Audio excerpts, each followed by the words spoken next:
Hay nako mga kadugyo. Every time na lang nauwi si Kappa Girl galing school, lagi na lang nagiging basa o maputik ang bahay ko. Dito sa labas maputik agad gawa ng tsinelas niya. Minsan naman pagkatapos niyang kumain, kahugas na kamay basta na lang magpapagpag. Kaya naman lagi din nagiging basa. Itong sahig dito sa kusina. Kaya ano kita niya yung tulo-tulo. Ayaw niya kasing punasan eh. Kaya minsan madulas tong sahig eh. Buti na lang maingat akong maglakad. At isa pa minsan dito sa banyo. Pagkakatapos niyang gumamit, lalabas din siya dito na basang-basa yung paa niya. Siguro nakakalimutan lang magpunas si Kappa Girl. Kaya kung makikita niyo pati dito sa labas ng banyo basang-basa. Kaya dahan-dahan ako maglakad kasi madulas. Kappa Girl, magdahan-dahan ka naman sa kilos mo. Sa lababo, sa banyo, basang-basa ang sahig, pumutik na. Kasi dito dus, walang basahan. Eto, bumili ka na lang ng basahan para hindi na ako magputik. Dahil mabait akong tito at honor naman si Kappa Girl. At para naman sa bahay ko to. At ito, bumili na nga ako ng basahan. Kaya naman tara, unboxing na natin.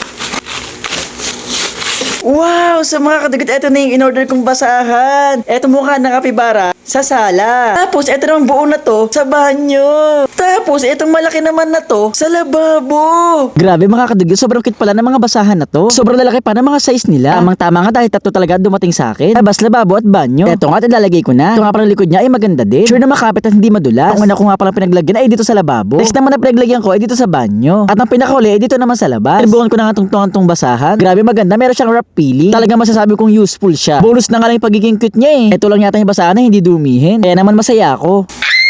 O Kappa Girl, ba't mahawak yung mga basahan? Si Boy, dito sa bago sa school, papakita ko sa mga classmate ko. Bye! Okay Kappa Girl, ingat. Isang umaga, biglang na-chat sa akin si Kappa Girl. Ang sabi niya, Tito Dogs, mag-overnight ang best friend ko sa bahay. Bili mo kami ng tent para totoong overnight talaga. pinindot ko nga yung picture na sinend niya. Itong tent pala ang gusto ni Kappa Girl. Dahil mabait akong tito at honor naman si Kappa Girl. Yes, order tayo. At after 3 days lang,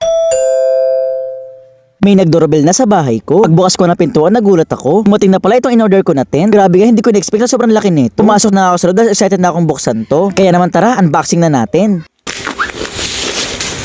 Wow! Okay, so mga kadigot, eto na yung tent na binili ko para kay Kappa Girl. At pink ang binili ko para aesthetic. Okay, so mga kadigot, tara ngayon buuin na natin. Let's go! Eto nga, nagsisimula na akong buuin. Hindi mo na kailangan dito ng instructions para mabuo. Ipapasok mo na yung mga pool para mabuo yung tent. Then, eto nga, wala pang 5 minutes na buo ko na agad. Grabe, ang ganda at cute. Eto nga, sinusubukan kong pumasok sa loob. Wow, grabe, pagpasok ko sa loob, feeling ko mag-overnight na agad ako. Parang feeling ko meron na ako sariling bahay. Ready na agad ako matulog. Maganda ka kasi hindi tumatagos yung liwanag. At dahil nga meron siyang bintana, hindi siya gaano kainit dahil may pumapasok pa rin na hangin. Grabe, ready na nga agad akong humiga dito.